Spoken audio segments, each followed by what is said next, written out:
कभी किसी लोगों ने बोला कि महाराज आप चलो हमारे साथ थोड़ा तीर्थाटन करके आए, तो रैदास जी ने कहा, बोले नहीं, मेरी कुटिया में ही सब कुछ है, और वैसे भी मन चंगा तो कटोते में गंगा, मुझे कहीं जाने की जरूरत नहीं। तुम अपनी कुटिया को छोड़ करके एक मिनट भी रहना पसंद नहीं करते थे। बहुत लगाव था रैदास जी को अपनी कुटिया से। कहते एक दिन अचानक से रैदास जी महाराज जी की कुटिया में आग लग गई और सारी कुटिया दूधू करते हुए जलने लगी। तो सोचने वाली बात यह थी कि जिन रैदास जी महाराज जी को अपनी कुटिया से इतना लगाव था, उनकी आंखों के सामने उनकी कुटिया जल रही थी, तो उनको तो भगवान से शिकायत करनी चाहिए थी कि ठाकुर मैं इतना भजन करता था तेरा, इसी कुटिया में बैठ कर के तेरे नाम की माला जपता था, और तूने मेरी प्रिय कुटिया मुझसे छीन ली, उसको जला दिया। तो चाहिए था कि वो शिकायत करे या नाराज हो जाए, पर नहीं, रैदास जी महाराज न नाराज हुए न उन्होंने शिकायत करी, बल्कि यहाँ कुटिया जल रही है और उसी जलती हुई कुटिया के सामने बैठ करके रैदास जी महाराज धन्यवाद कर रहे कि वारे मेरे गोविंद, जहाँ जहाँ पर मेरा लगाव था वहाँ से तूने उस लगाव को छीन करके समेट करके अपने चरणों में लगा लिया। ये कुटिया के प्रति मैं बहुत आसक्त था, पर आज वहाँ से आसक्ति को हटा करके तुमने अपने चरणों में लगा लिया, तेरा शुक्रिया है। वहाँ कुटिया जल रही है और जलती हुई कुटिया के सामने बैठ करके रैदास जी महाराज धन्यवाद कर रहे हैं, भगवान का भजन कर रहे हैं। तो घटना ऐसी घटी महाराज कि जब सुबह हुई, पूरी रात्रि तो उन्होंने भजन करते करते बिता दी, और जैसे सुबह हुई तो जहाँ पर जली हुई कुटिया की राख होनी चाहिए थी, वहाँ पर उससे भी बढ़िया कुटिया बन करके तैयार थी। तो जब इतनी सुंदर कुटिया हो गई तैयार, रैदास जी महाराज अब भी देख करके धन्यवाद कर रहे हैं। इतनी सुंदर कुटिया बनाई कि आने जाने वाले लोग कहने लगे, बोले महाराज जी इतनी सुंदर कुटिया किससे बनवाई आपने, कौन कारागिर बुलवाया था। अब रैदास जी महाराज इशारा करे ऊपर की ओर, पर लोग समझ नहीं पा रहे थे। तो लोगों ने पूछा, अच्छा जिस भी कारागिर से बनवाई हो, पर बताना तो सही वो कारागिर लेता क्या है, बनाने वाला लेता क्या है, यदि हो तो हम भी बनवा लें। तो रैदास जी महाराज कहने लगे, बोले भाई एक बार तो सब कुछ ले लेता है, बाद में ऐसी बनवा के देता है, यदि देने का सामर्थ्य हो तो बनवा लो। तो जो महाराज हमेशा धन्यवादी रहता है, शिकायत नहीं करता, तो भगवान भी उस पर अपनी मेहर बरसाता रहता है। परिस्थिति कैसी भी क्यों ना हो, हमेशा धन्यवाद करते रहो। अरे संसारिक कोई भी व्यक्ति हमारी छोटी सी भी मदद कर देता है तो हम उसको तुरंत धन्यवाद कर देते हैं। भगवान ने तो कितना ख्याल रखा है हमारी जरूरतों का। जब महाराज माँ के गर्भ में थे तब भी व्यवस्था बना दी भोजन की। जब दुनिया में आए चबाने का सामर्थ्य नहीं था, तब माँ के आंचल में दूध की व्यवस्था बना दी। उससे बढ़कर के दयालु कौन हो सकता है। ये शरीर तो हाड़ मांस से बना पड़ा है, रक्त रुधिर से बना पड़ा है, मलमूत्र से भरा पड़ा है, तो फिर इस मलमूत्र से भरे शरीर में दूध आया कहाँ से। ये कृपा है उसकी, उसने बहुत दिया है महाराज। वो तो लुटाता है, देता है, वो दाता है, हम बस केवल लेते चले जा रहे हैं। कभी बैठ करके उसके धन्यवाद के गीत भी गा लेने चाहिए, कभी बैठ करके उसको भी धन्यवाद कर देना चाहिए, ये जरूरी है महाराज। भारतवर्ष के संतों से यही तो प्रेरणा लेनी है हमको। सुख मिले या दुख मिले, मान मिले या अपमान मिले, उन्नति मिले या अवन्नति मिले, पर हर स्थिति में धन्यवाद करते रहो। जगतगुरु तुकाराम जी महाराज जी का अद्भुत जीवन रहा। उनके जीवन की घटना रही, एक बार तुकाराम जी महाराज जब रास्ते से जा रहे थे तो किसी सेठ ने उनको 8-10 गन्ने दे दिए। अब उन्हीं 8-10 गन्नों को लेकर के जब वो रास्ते से जा रहे थे तो बीच मार्ग में किसी व्यक्ति ने एक गन्ना मांगा। अब संत तो होते ही दयालु है, बांटना उनका स्वभाव होता है, संत इस भाव से भरे होते हैं। कहते हैं ना, गुरुदेव बड़ी प्यारी बात कहते हैं, खुद खाना स्वीकृति, खुद खाना स्वीकृति, दूसरों के हिस्से में से छीन करके खाना विकृति, और अपने हिस्से में से बांट करके खाना यह है संस्कृति, और ये हमारे भारत देश की संस्कृति है। बांटना ये संतों का स्वभाव होता है। तो किसी एक व्यक्ति ने एक गन्ना मांगा, तुकाराम जी महाराज जी ने 2 दे दिए। फिर आगे बढ़े, फिर किसी ने एक गन्ना मांगा, फिर 2 दे दिए। और इसी तरह से बांटते बांटते जब तुकाराम जी महाराज जाने लग गए तो चलते चलते उनके पास केवल एक ही गन्ना बचा महाराज। अब वो घर पहुंचे, उससे पहले किसी ने उनकी पत्नी को जाकर के बता दिया, आपके पति को किसी ने 8-10 गन्ने दिए थे, बांटते हुए आ गए, अभी उनके पास खाली एक गन्ना बचा है। तो पत्नी ने जब सुना बहुत गुस्सा आया। इतने में तुकाराम जी महाराज जैसे घर में प्रवेश कर गए और उनकी पत्नी ने देखा कि सही में एक ही गन्ना है, तो गुस्से में आकर के खूब डांट लगाने लग गई। महाराज खूब डांट लगाने लगी, क्रोध करने लगी और उसी आवेश में उनकी पत्नी ने तुकाराम जी महाराज जी के हाथों से वो गन्ना खींच लिया और खींच करके जैसे ही जमीन पर पटका तो पटकते ही गन्ने के 2 टुकड़े हो गए। अब जैसे तुकाराम जी महाराज ने इस घटना को देखा तो देख करके उछलने लग गए, कूदने लग गए, नाचने लग गए और कहते वाह मेरे मालिक, तेरा लाख लाख शुक्रिया है, तेरा लाख लाख धन्यवाद है। मैं कब से सोच रहा था गन्ना एक है, खाने वाले 2 है, कैसे खाएंगे, पर तूने समाधान कर दिया, एक गन्ने के 2 टुकड़े कर दिए। तो साधु तो वह है महाराज जो हर स्थिति में भगवान का धन्यवाद करता है। तो भक्त कैसा होना चाहिए? संतुष्टम सततम योगी, जो संतुष्ट हो, धन्यवादी स्वभाव का हो, जो हर स्थिति में हर परिस्थिति में अपने आप को संभाले रखे और मुस्कुराते हुए हर स्थिति में भगवान का भजन करता रहे। मन प्रसाद संयम, कृष्ण बताते हैं मेरा भक्त प्रसन्न मन वाला होना चाहिए। मुदित मन से जो जीवन यापन करता है वो मेरा भक्त होता है। मन प्रसाद संयम, देखो मन को प्रसन्न रखना यह भी एक प्रकार से तप ही है महाराज। हमेशा प्रसन्न रहो, भक्त का यही लक्षण है। मान मिले या अपमान मिले, उन्नति मिले या अवन्नति मिले, सफलता मिले या असफलता मिले, हानि मिले या लाभ मिले, पर जो हर समय मुदित मन से जीवन यापन करता है, प्रसन्न होकर के जिंदगी जीता है, वही भगवान का भक्त कहलाता है। इसलिए जरूरी है हर स्थिति में मुस्कुराते हुए रहो। गुरुदेव कहते हैं कि देखो जलाने वालों के जलाने के बाद भी खुश रहना, ताना सुनाने वालों के ताने सुनने के बाद भी मुस्कुराते रहना, क्योंकि यही तुम्हारी पहचान है कि तुम हर स्थिति में किस तरह से जीवन जीते हो।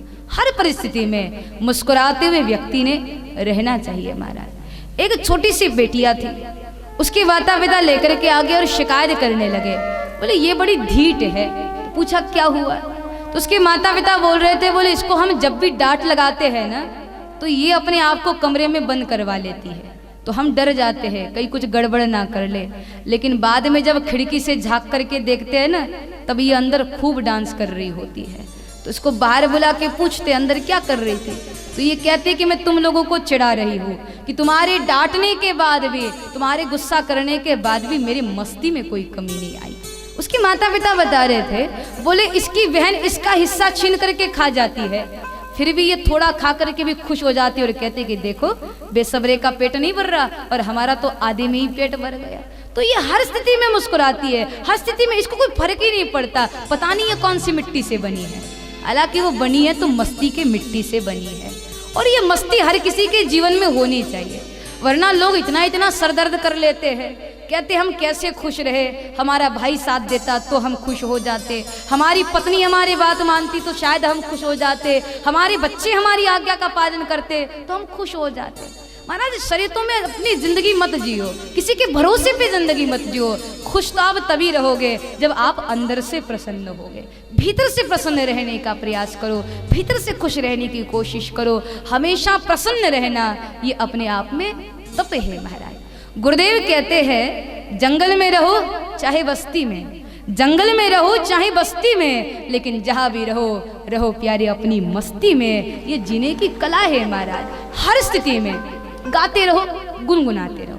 अब पहले के लोगों को देखो महाराज, पहले के जो लोग थे ना खेत खलियान में जब काम करने को जाते थे तो काम करते समय कुछ ना कुछ गाते थे, हरिपाठ ही बोल ले या अभंग ही गा ले, कुछ काम करते कुछ ना कुछ गा लेते थे।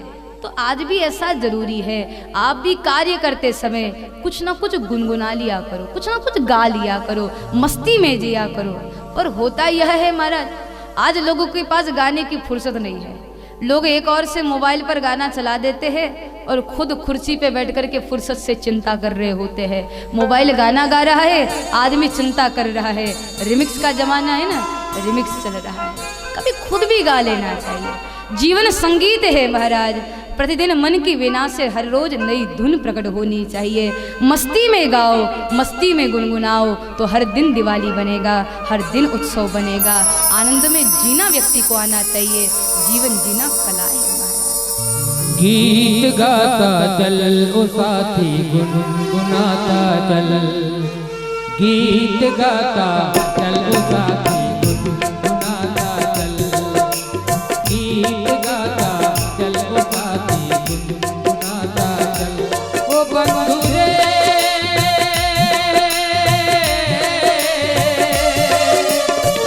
हंसते हंसाते बीते हर घड़ी हर पल, गीत गाता चल ओ साथी गुनगुनाता चल, गीत गाता चल ओ साथी गुनगुनाता चल।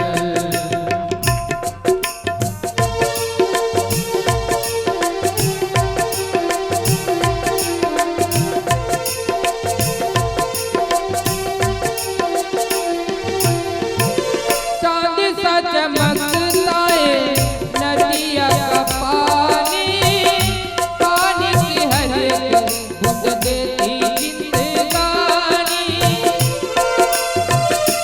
ओ अंबर से बरसे जमीन से मिले, नीर के बिना तो भैया काम ना चले, ओ भैया काम ना चले। मेघा रे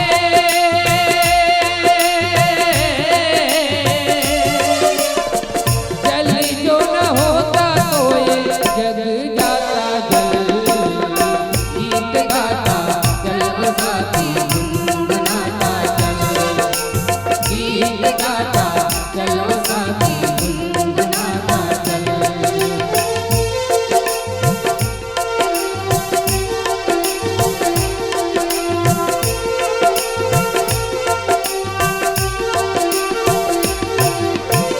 कहाँ से तू आया और कहाँ तुझे जाना है, खुश है खुशी जो इस बात से बेगाना है। वो चल चल ये चलती हवाएं करे तो, उड़ते पखेरू खींचे मनवा की डोर, ओ खींचे मनवा की डोर। ओ पंछी रे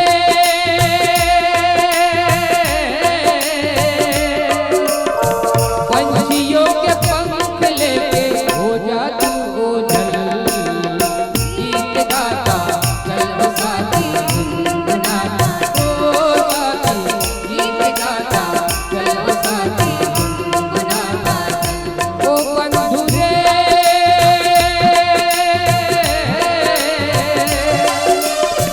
हंसते हंसाते बीते हर घड़ी हर पल, गीत गाता चल ओ साथी गुनगुनाता चल, गीत गाता चल ओ साथी गुनगुनाता, ओ साथी गीत गाता चल ओ साथी गुनगुनाता चल रे चल, गीत गाता चल ओ साथी गुनगुनाता चल। जय श्री राम। जय श्री राम, जय जय जय। श्री राम। कितने प्यारे शब्द है, गीत गाता चलो ओ साथी गुनगुनाता चल। पहले के गीत भी बहुत अद्भुत होते थे महाराज, आजकल के गीतों का कोई ठिकाना नहीं है, समझ में नहीं आता क्या कहना चाहते हैं। वो एक सुना था मैंने, बोले मैं तो रास्ते से जा रहा था, आपने सुना है कि नहीं सुना? मैं तो रास्ते से जा रहा था, भेलपूरी खा रहा था, मेरे को मिर्ची लगी तो मैं क्या करूँ, पानी पी। मिर्ची लगी है तो पानी पी, और क्या कर सकते हैं। तो गीत भी ऐसे होना चाहिए महाराज जिससे कुछ अर्थ तो प्रकट हो। गीत गाता चलो साथी गुनगुनाता चल, जीवन संगीत है महाराज, रोज नई धुन प्रकट होनी चाहिए। 4 दिन की जिंदगी है, मुस्कुराते हुए जियो, गाते गुनगुनाते हुए जियो। लबों पर हंसी की बहार रखना, दिल को गुले गुलजार रखना, गम के सायों में कदम ना भटके, खुद पर इतना एतबार रखना। ये जीवन जीने की कला है महाराज, हमेशा मुस्कुराते रहो। देखो जो छोटा सा बच्चा होता है ना, वो पूरे दिन में 226 बार हंसता है, बिना किसी कारण के, बिना किसी चुटकुले के। एक छोटा सा बच्चा पूरे दिन में 226 बार हंसता है। और दुनिया में कुछ लोग ऐसे होते हैं महीने में 1 बार हंसते हैं, और जब हंसते तो इतने डरावने लगते हैं, भाई तू ना ही हंसे तो ही ठीक है, बड़े डरावने लगते हैं। अरे महाराज हमेशा हंसते रहना चाहिए, क्योंकि हंसता हुआ आदमी ज्यादा अच्छा लगता है। देखो सब हंस रहे, ऐसा लग रहा है फूल खिल रहे बगीचा में। हंसता हुआ आदमी ज्यादा अच्छा लगता है, और हंसते हुए फोटो भी तो अच्छी आती है ना। तभी तो फोटो खींचने वाले भैया फोटो खींचने से पहले याद से बोलते जरूर है कि भैया जी स्माइल, क्योंकि हंसता हुआ आदमी ज्यादा अच्छा लगता है। इसलिए हमेशा मुस्कुराते हुए रहना चाहिए, गुनगुनाते रहना चाहिए। शर्तों में जिंदगी मत जियो महाराज कि इतना मिल जाए तब मैं हंसूं, इतना मिल जाए तब मैं खुश हो जाऊं। लोग सोचते हैं 10 लाख मिल जाए तब मैं हंसूंगा, पर क्या आपको लगता है 10 लाख मिलने के बाद आप हंस पाओगे? उस समय यही विचार आएगा कि भगवान पता चला बहुत महंगाई का जमाना है, 10 लाख से क्या होगा, ठाकुर देना है तो 20 लाख दे। पर क्या लगता है 20 लाख मिलने के बाद खुश हो जाओगे? बिल्कुल नहीं महाराज। जिनके पास करोड़ों है वो भी करवट बदल बदल करके सोता है। इसलिए जितना है जैसा है उतने में धन्यवाद करो और मुस्कुराते हुए जीवन जियो। एक कला है महाराज। ठीक है, घर में बच्चा बीमार है, दवाइयाँ चल रही है, उपचार चल रहा है, भजन चल रहा है, भगवान कृपा करेंगे सब ठीक हो जाएगा। होता तो ठाकुर की मर्जी से है। हम जीना सीखे, हम मस्ती में गाना सीखे, ये जरूरी है। यदि आप सोचे कि मेरे ऊपर खुशियों की बरसात हो तब मैं हंसूं, तो ऐसा होने वाला नहीं है। वर्षा भी होती है तो बूंद बूंद करके होती है, तब सागर बना करता है। खुशियाँ भी बूंद बूंद करके बरसती है, उसको समेटना सीख जाओ तो आनंद सिंधु बन करके जीवन यापन करने लग जाओगे। मस्ती में जीना आना चाहिए। गम मेरे साथ बहुत दूर तक आया, गम मेरे साथ बहुत दूर तक आया, पर मुझ में न पाई थकान तो खुद ही थक कर वापस चला गया। मुस्कुराते हुए यदि रहोगे, गुनगुनाते हुए यदि रहोगे तो महाराज दुख खुद सिमट जाएगा, सिकुड़ करके छोटा हो जाएगा। मुसीबत को पकड़ करके बैठ गए तो मुसीबत आपको कमजोर बना देगी, और दुख का मजाक उड़ा करके हंसने लग जाओगे तो दुख सिकुड़ जाएगा। महाराज मस्ती में जियो, आनंद में जियो, मुदित मन से जियो। भगवान श्री राम की 14 कलाएं हैं, और उन 14 कलाओं में सबसे पहली कला है ठाकुर की मुदिता। मुदिता का अर्थ होता है प्रसन्नता। जो मस्ती में जीता है, जो आनंद में जीवन यापन करता है, वही तो आनंद कंद रघुनंदन को प्राप्त करने का सामर्थ्य रखता है। हर स्थिति में मुस्कुराते रहो। मन प्रसाद संयम, ये भक्त का लक्षण है महाराज। संतुष्टम सततम योगी, ये भक्त का लक्षण है। भगवान कहते हैं आप संसार में रह करके याद करते रहो, मुझ में रमे रहो, तो मैं तुमको एक ना एक दिन जरूर अपना लूंगा। भक्ति की शक्ति अद्भुत है महाराज। यदि भक्ति में दिव्यता हो तो चल करके भगवान के पास नहीं जाना पड़ेगा, भगवान खुद चल करके भक्त के पास आएगा। और यही घटना घटी है महाराज मातंग ऋषि जी के इस दिव्य आश्रम में। भगवती शबरी अंबाजी छोटी सी अवस्था में मातंग ऋषि जी के आश्रम में पधारी। चुप करके महाराज बिल्कुल छुपाते हुए संकोच के साथ सेवा कर रही थी। मातंग ऋषि जी के मन में हर रोज ये प्रश्न आता, यह कौन है जो चुप करके सारी वस्तुएं सारी सामग्री रख देता है, जिसके मन में न श्रेय पाने की कोई अभिलाषा है, न कोई लोभ है, न कोई लालच है, बस सेवा का भाव कुट कुट करके भरा है। ये कौन दिव्यात्मा है, मुझे उसका दर्शन करना चाहिए। एक बार रात्रि के समय चुप करके मातंग ऋषि जी अपने आश्रम में बैठे थे। प्रतिदिन की भांति नियम पूरा करने के लिए भगवती शबरी मैया जी पूजा की सारी सामग्री, फलाहार, जल आदि सब लेकर के आ गई। आश्रम में उपस्थित करने लग गई, मार्गों को साफ करने लग गई, मालाओं को बना करके रखने लग गई, सारी व्यवस्था जैसे ही बना ली। और ये सब जब मातंग ऋषि जी ने अपनी आंखों से देखा तो जान गए कि जिसके दर्शन के लिए मैं प्रतिदिन प्रतीक्षा कर रहा था वह यही दिव्यात्मा है। तो एकदम से मातंग ऋषि जी आश्रम से निकल करके आ गए। शबरी को पीछे से रोका और पूछने लगे, बेटी कौन हो तुम? और तुम्हारे ऐसे सेवा भाव को देखकर के मुझे बड़ी प्रसन्नता हुई। न कोई स्वार्थ है, न सिद्ध न प्रसिद्ध होने की कोई भावना है तुम्हारे मन में, बस लुटा रही हो निस्वार्थता के साथ। तुम कौन हो? अपना परिचय दो, मैं तुम्हें जानना चाहता हूँ। शबरी मैया जी ने बड़ी संकोचता के साथ घुटनों के बल पर बैठ करके कहा, महर्षि क्षमा करिए, मैंने आपकी आज्ञा के बिना ये सारा कार्य किया, पर क्या करूं? बचपन से संतों का सानिध्य बहुत प्रिय था, संतों के संग में रहना बहुत अच्छा लगता था, पर जाति के आड़ में, जाति के चलते लोग भेदभाव कर देते थे। मुझे लगा मैं एक साधारण सी भिल्ल जाति के, एक साधारण सी नीच जाति के एक कन्या हूँ। जब आप सुनोगे, जानोगे, पहचानोगे तो क्या मुझे अपनाओगे? तो इसी बात का थोड़ा संदेह था मेरे मन में, और मैं संत सेवा से विमुख नहीं होना चाहती थी, इसीलिए मैंने चाह करके भी आपको अपना परिचय न दिया। इस अविवेक के लिए मुझको माफ करिए महाराज जी। शबरी जी एकदम से चरणों में गिर पड़ी, आंखों से अश्रुबिंदु निपतित हो पड़े। महर्षि मातंग ऋषि जी ने जब इनकी दिव्यता को देखा, अद्भुतता को, इनके अर्पण और समर्पण और संतों के प्रति इनके भाव को जब देखा, मातंग ऋषि जी समझ गए ये दिव्यात्मा है। मातंग ऋषि जी ने कहा, आपको चिंता करने की कोई आवश्यकता नहीं, अब आप आश्रम में निवासित रह सकती है। मातंग ऋषि जी की आज्ञा मिली महाराज। शबरी जी उसी आश्रम में स्थित हो गई, अब सेवा करती है महाराज, सारी सामग्री एकत्रित करती है, मार्गों को साफ करती है, और संत का दर्शन करते हुए, संत की सेवा करते हुए, संत वचनों को अपने जीवन में उतारते हुए, सत्संग के साथ स्वाध्याय करते हुए, सानिध्य में रहते हुए, सिमरन करते हुए, सेवा करते हुए, सहयोग करते हुए शबरी जी अपना जीवन मातंग ऋषि जी के सानिध्य में यापन कर रही है। मातंग ऋषि जी ने देखा शबरी के मन में सेवा के साथ साथ भगवत भक्ति की भी ज्योत जागृत है, यही मौका है, इस बीज को प्रोत्साहन का जल देना चाहिए। और उसी समय मातंग ऋषि जी ने शबरी मैया जी को राम नाम की दीक्षा दे ली महाराज। अब तो सोने पे भी सुहागा हो गया, एक तो हाथ से राम कार्य करती है और मुख से राम का नाम बोलती है, जीवन यापन हो रहा है महाराज। एक समय ऐसी स्थिति बनी,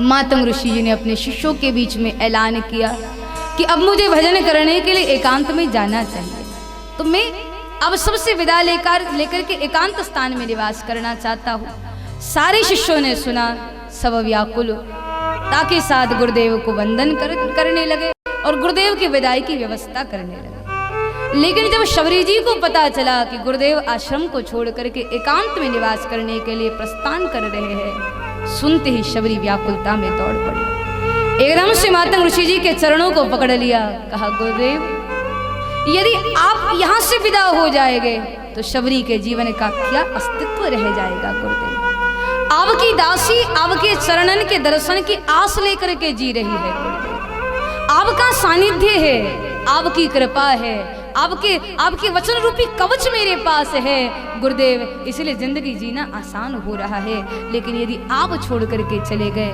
मैं कैसे जीवन जीऊं, कैसे जीवन यापन। व्याकुलता में सहज से शबरी मैया जी गुरुदेव के चरणों में गिर पड़ी। तब मातंग ऋषि जी ने ये वचन कहे, शबरी तुम बड़भागी हो, तुम्हें कहीं जाने की कोई आवश्यकता नहीं, मेरे जीवन की शाम होने को आई है, मुझे तो निकलना पड़ेगा शबरी, पर तुम बड़भागी हो, तुम्हें कहीं जाने की जरूरत नहीं, इसी आश्रम में बैठी रहना, एक दिन आएगा खुद रघुनंदन चल करके तुम्हारे द्वार पर चल करके आएंगे, और आएंगे जरूर, बस प्रतीक्षा करती रहना शबरी, प्रतीक्षा करती रहना।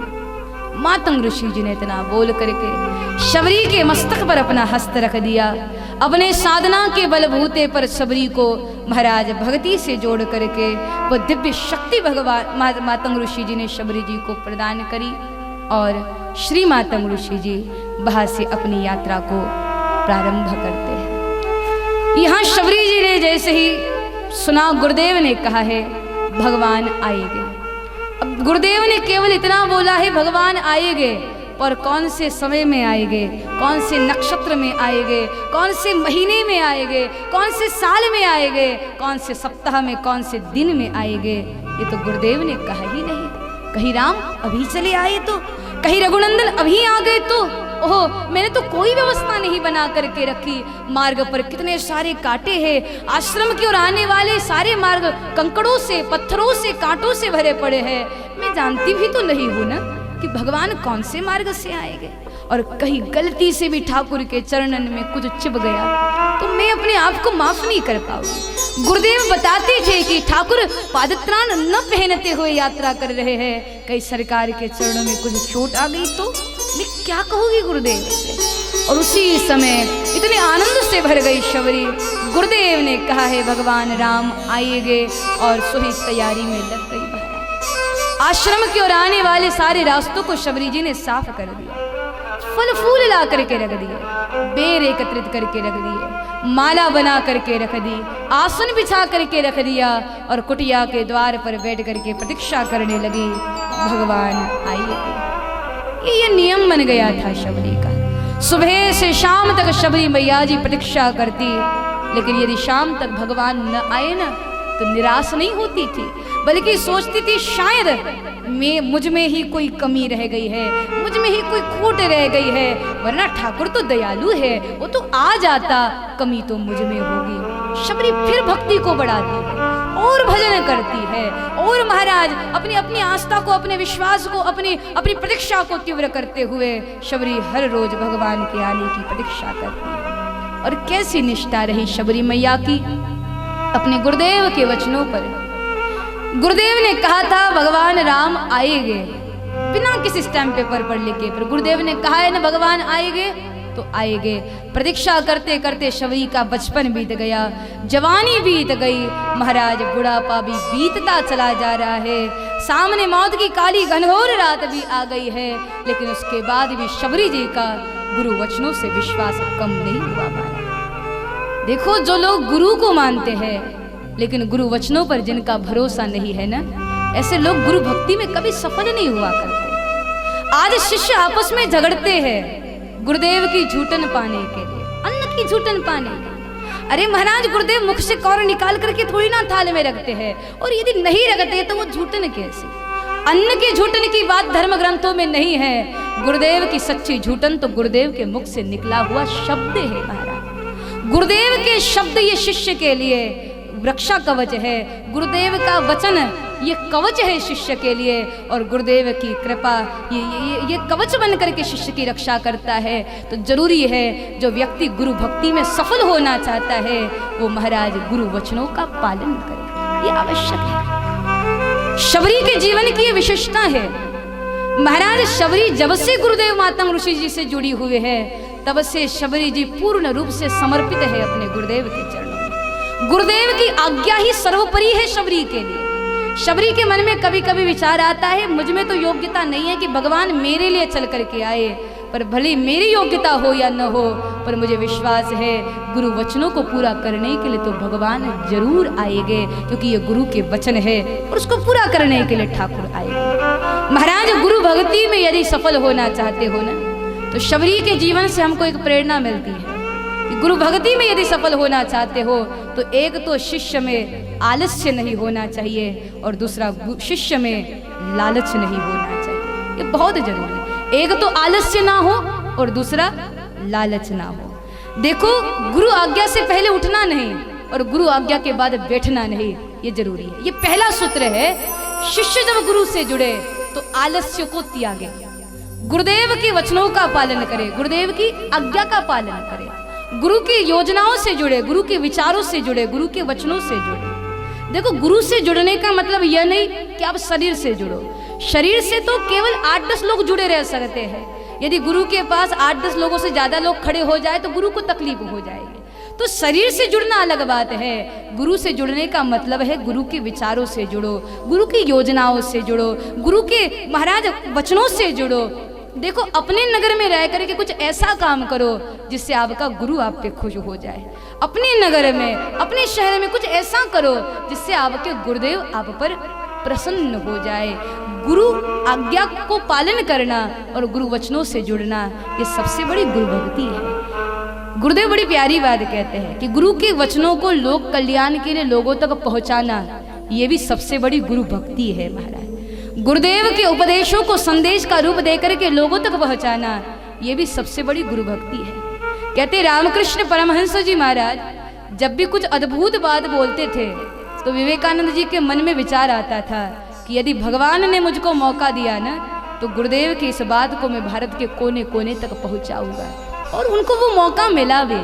जब वो विदेशों में गए और गुरुदेव की बातों को जब उन्होंने वहाँ पर संदेश के रूप में लोगों तक सुनाया, तब लोगों ने कहा स्वामी जी आप विशेष है, आप अद्भुत है। तब स्वामी विवेकानंद जी कहते थे, भाई मैं तो बल्ब हूँ, पावर हाउस तो श्री परमहंस जी महाराज है। मैं तो केवल लैंप हूँ, पावर हाउस मेरे गुरुदेव है। गुरुदेव शिष्य के हाथों से करा लेते हैं। देखो, कोई भी संबुद्ध सदगुरु किसी व्यक्ति को क्यों अपनाएगा? क्योंकि सदगुरु अपने आप में समर्थ है महाराज, वो किसी को क्यों अपनाएंगे। कहते हैं कोई भी सदगुरु किसी भी शिष्य को तब अपनाता है जब उसमें जब गुरु को शिष्य में दो विशेषता दिखती है।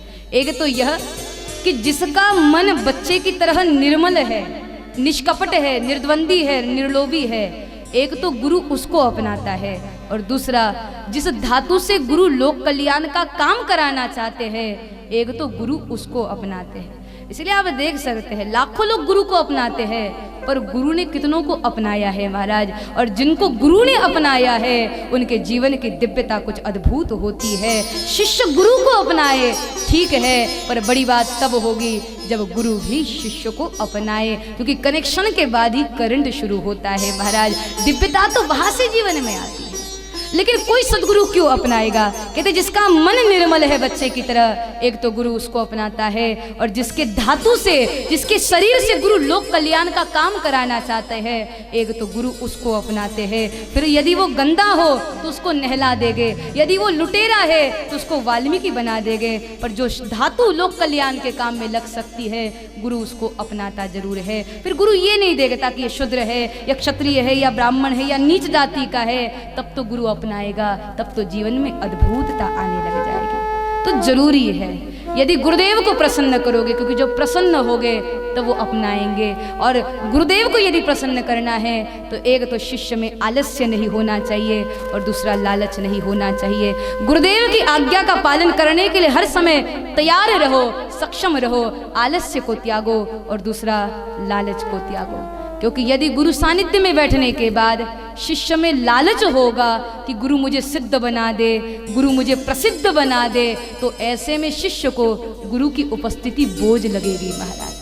फिर तो शिष्य इस होड़ में लगेगा कि कब गुरु खत्म हो और कब मेरी पूजा चालू हो, कब मेरी पूजा शुरू हो, क्योंकि ये भाव है कि मैं भी सिद्ध बन जाऊं, मैं भी प्रसिद्ध बन जाऊं। तो एक तो आलस्य नहीं होना चाहिए, दूसरा लालच नहीं होना चाहिए। शबरी के जीवन की यही विशेषता है। शबरी जी के लिए गुरु आज्ञा ही सर्वोपरि है महाराज, और उसी गुरु आज्ञा को मान करके शबरी जी का बचपन बीत गया, जवानी बीत गई, बुढ़ापा बीतता जा रहा है।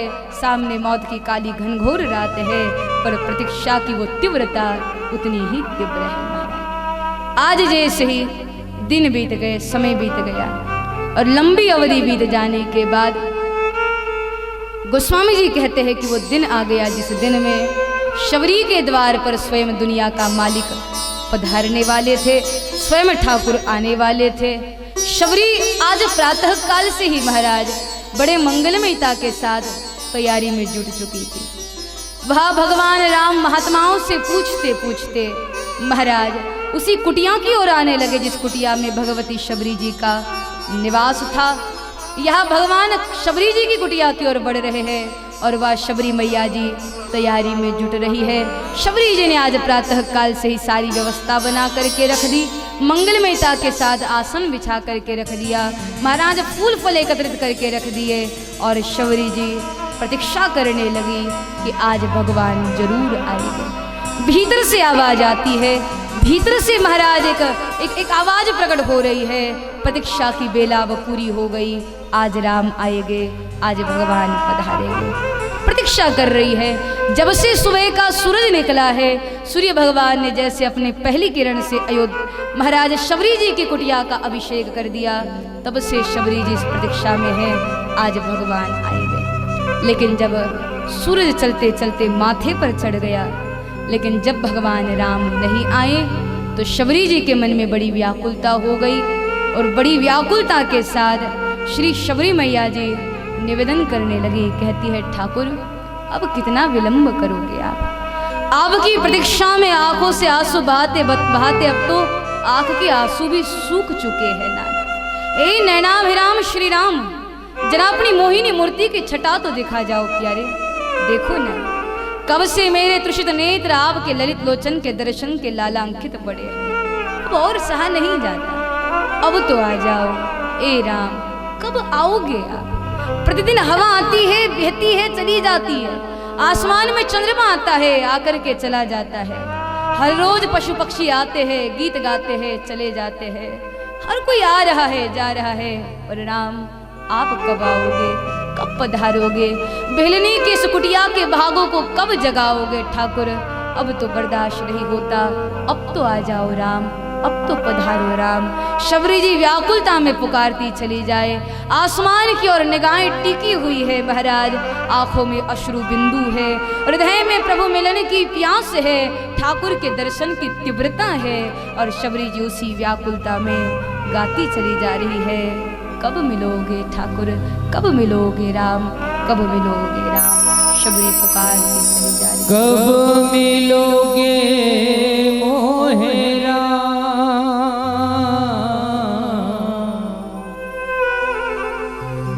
कब मिलोगे मोहे राम, हाय राम,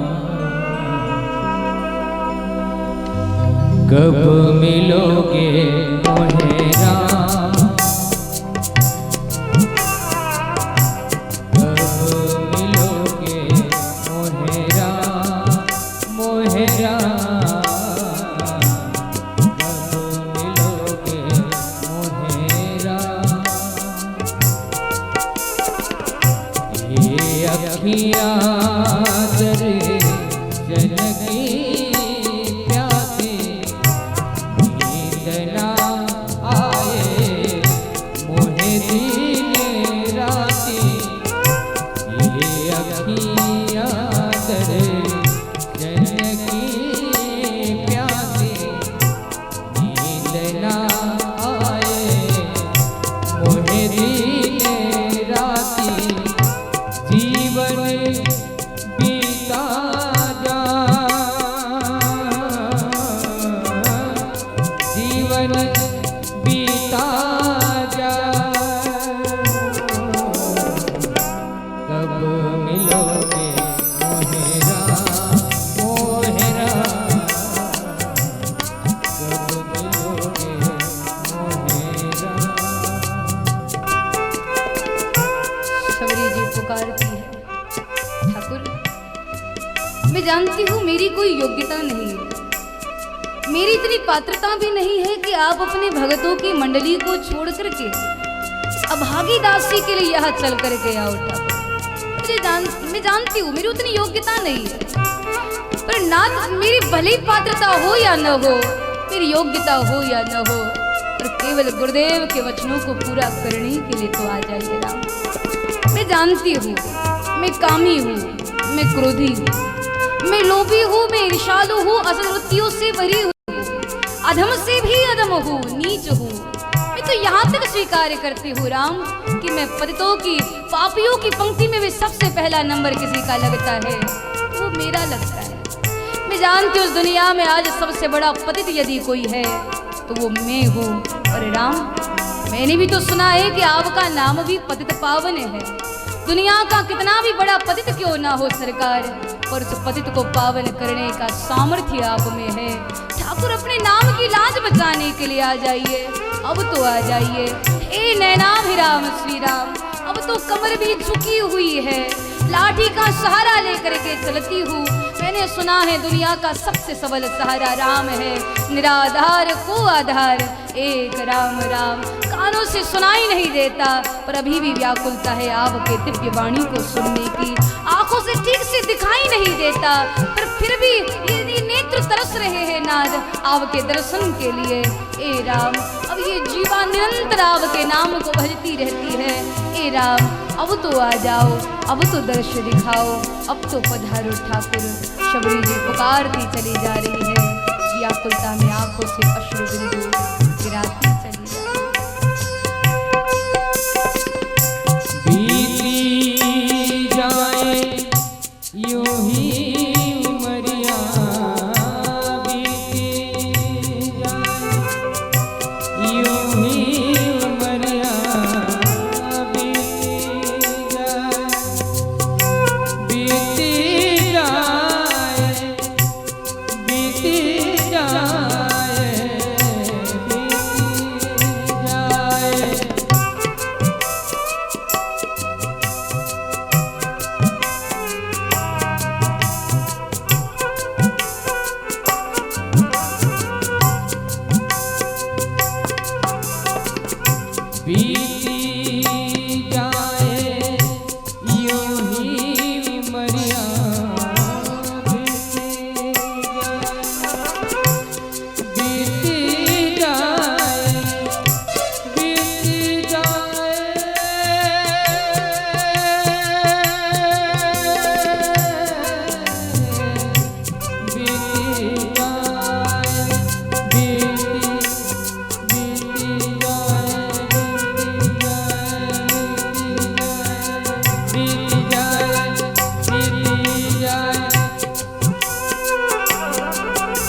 आए कोई रंगना, कब मिलोगे मोहेरा मोहेरा,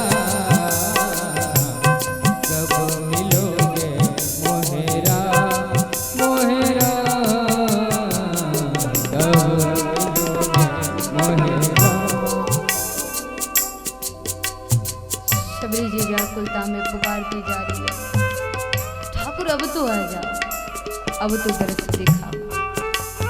वह भगवान महात्माओं से पूछते हुए चलते चलते शबरी जी के द्वार पर आकर के राघवेंद्र सरकार खड़े हो गए।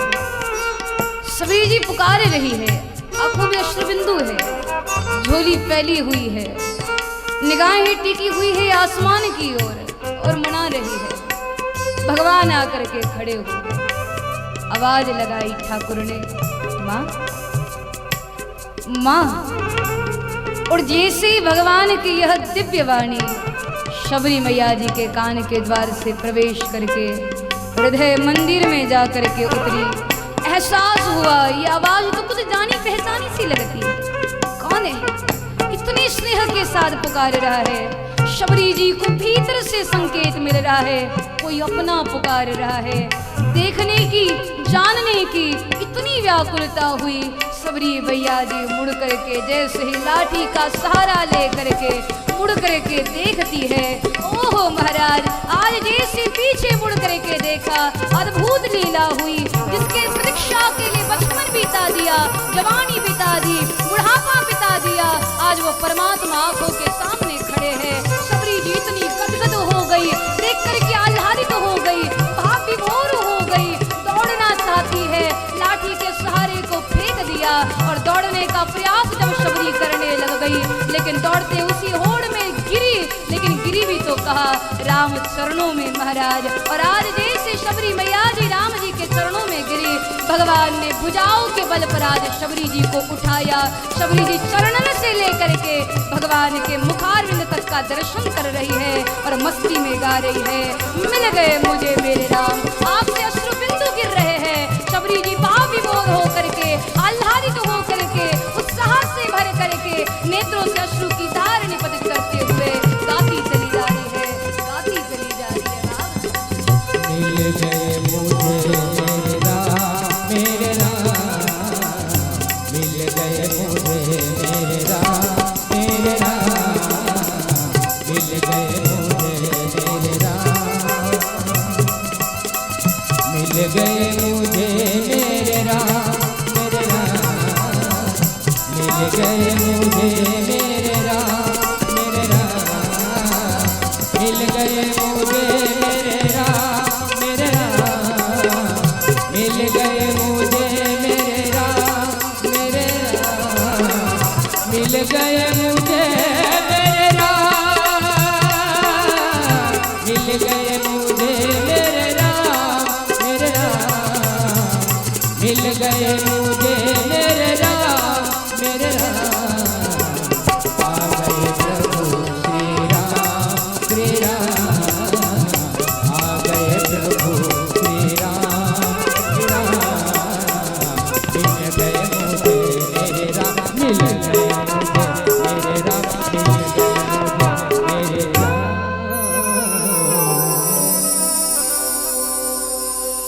शबरी गदगद भाव के साथ भगवान के एक एक अंग का दर्शन करने लगी। इतनी आह्लादित हो गई, इतनी भाव विभोर हो गई। शबरी कहती है, नाथ, आज आपने साबित कर दिया, दुनिया में कितना भी बड़ा पतित क्यों ना हो, पर उस पतित को पावन करने के लिए आप आते हैं, आप जरूर आते हैं। आज इस दासी के पुकार पर भी आप भागे भागे आए ठाकुर। आज शबरी जी पुनः चरणों में गिर पड़े।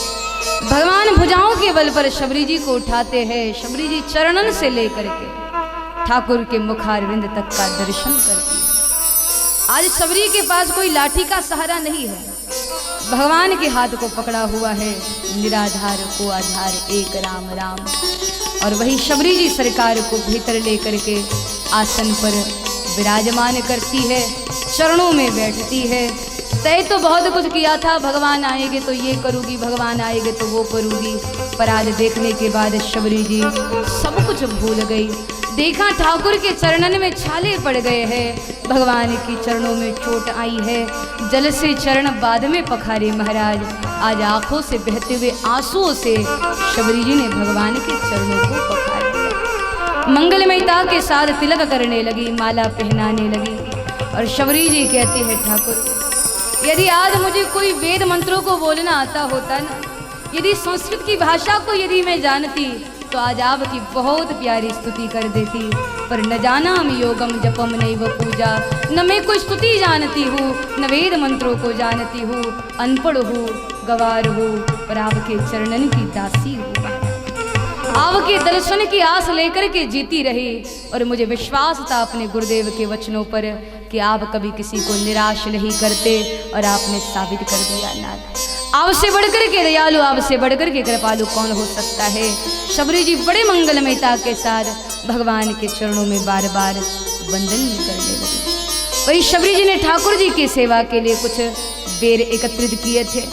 शबरी मैया मंगलमयता के साथ वही बेर भगवान को समर्पित करती है।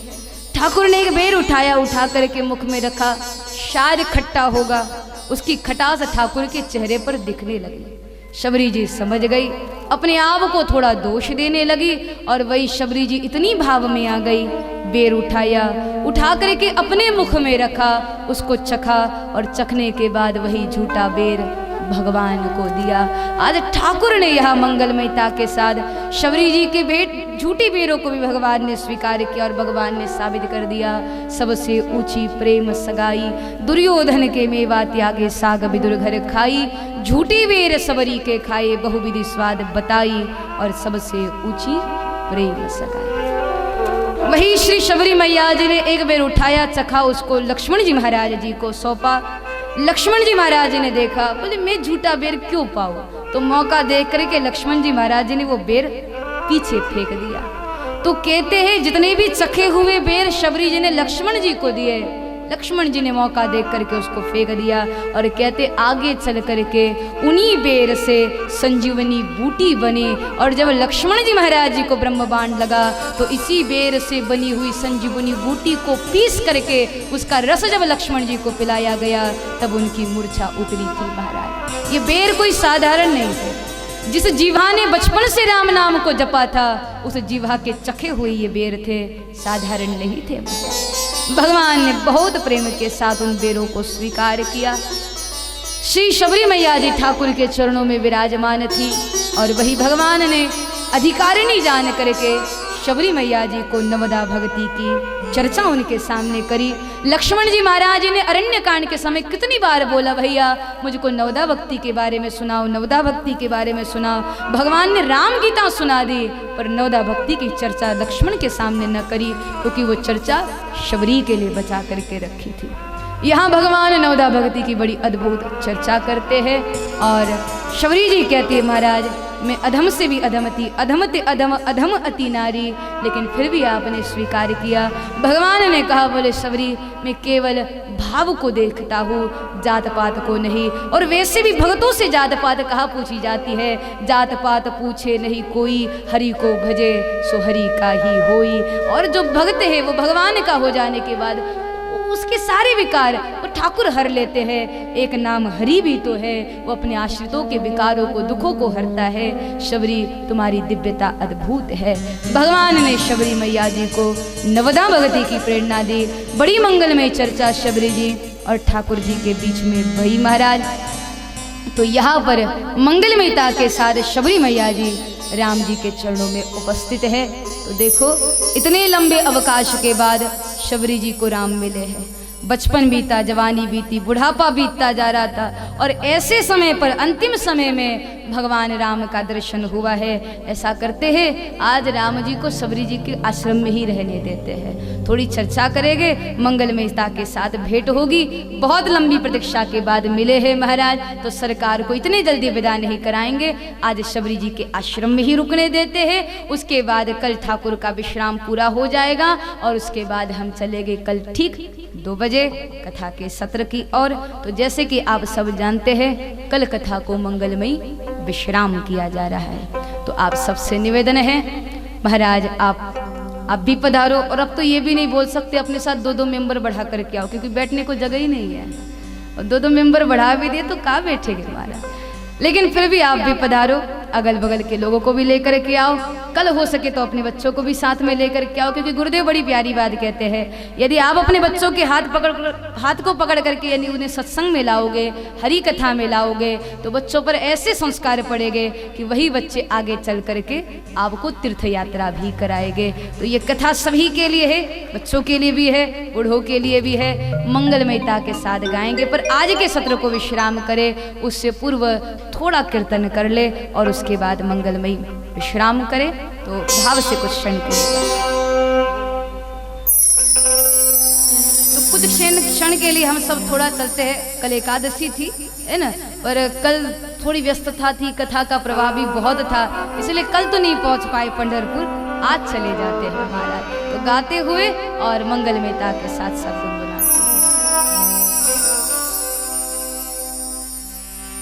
बोला हरि सेना विठ्ठल पांडुरंग, बोला हरि सेना विठ्ठल पांडुरंग, बोला हरि सेना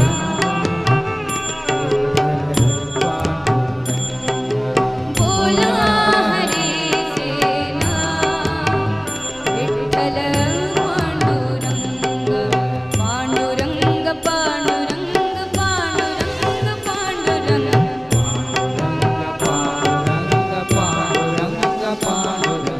पांडुरंग पांडुरंग पांडुरंग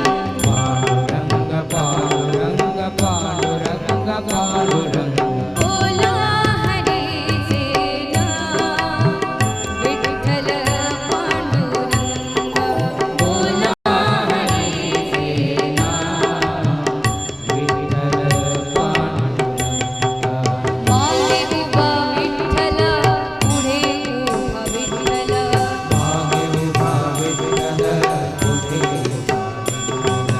मागे उभा विठ्ठल पुढे उभा विठ्ठल, मागे उभा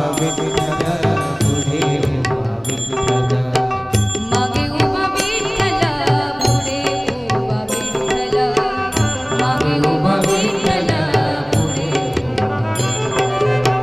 मागे उभा विठ्ठल पुढे उभा विठ्ठल, विठ्ठल विठ्ठल विठ्ठल विठ्ठल विठ्ठल विठ्ठल विठ्ठल,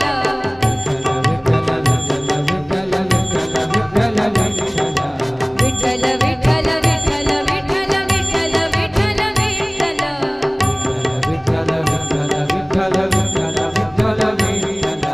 बोला हरि सेना विठ्ठल पांडुरंग, बोला हरि सेना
हरि बोल। पांडुरंग बोला हरि दोनों हाथ पांडुरंग बोला हरि सेना विठ्ठल पांडुरंग बोला हरि सेना विठ्ठल पांडुरंग बोला हरि सेना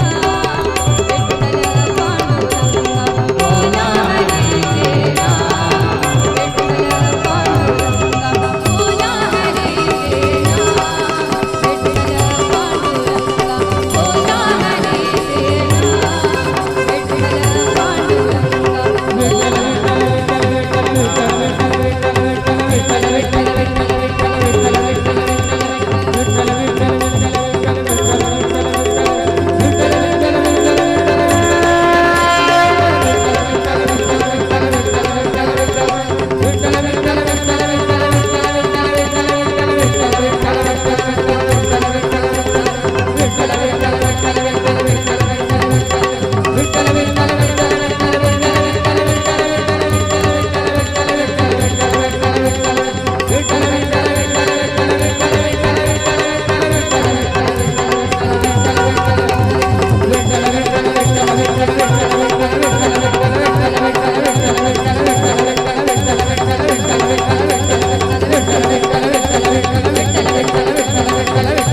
हरि सेना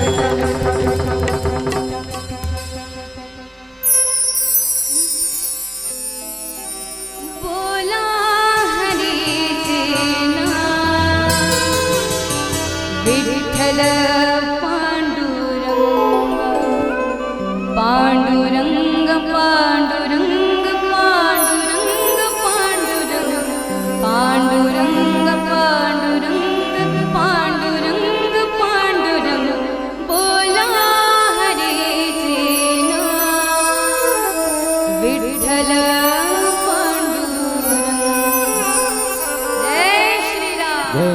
जय जय तो मंगलमयता के साथ इसी तरह से गाते रहेंगे, इसी तरह से गुनगुनाते रहेंगे। आशा है बढ़िया नींद हुई होगी आज आपकी। तो मंगलमयता के साथ कल हम सब सुंदरकांड का दर्शन करेंगे। आज के सत्र को यहीं पर विश्राम। कल महाराज विश्राम के साथ अद्भुतता के साथ, हाँ एक और बढ़िया बात, कल आप सब लोग को टैबलेट बांटी जाएगी यहाँ से। और वो ऐसी टैबलेट है महाराज जो किसी भी मेडिकल स्टोर में नहीं मिलती या कोई भी डॉक्टर आपको नहीं दे सकता। ऐसी टैबलेट कल आपको यहाँ से बांटी जाएगी। वो सारी टैबलेट आ चुकी है यहाँ पर, तो कल आपको विश्राम के साथ वो बांटी जाएगी। और सबसे बड़ी बात यह है, वो भय शोक चिंता से मुक्ति पाने वाली टैबलेट है। और इसकी जहाँ तक मुझे पता दुनिया में सबको जरूरत है, तो वो कल टैबलेट आपको यहाँ से बांटी जाएगी। तो आप भी पधारो, अगल बगल के लोगों को भी लेकर के आओ। इसी के साथ आज के सत्र को विश्राम करें। एक बार फिर सुना उठाकर, ऐसे नहीं महाराज, ऐसा लग रहा है बड़ा वाला मच्छर कान के पास गुंग गुंग कर रहा है। अच्छे से एक बार सभी लोग दोनों उठा लो। तो इसी तरह से गाते रहेंगे, गुनगुनाते रहेंगे। आइए गुरुदेव का स्मरण करें, मंगलमय आरती का दर्शन करें।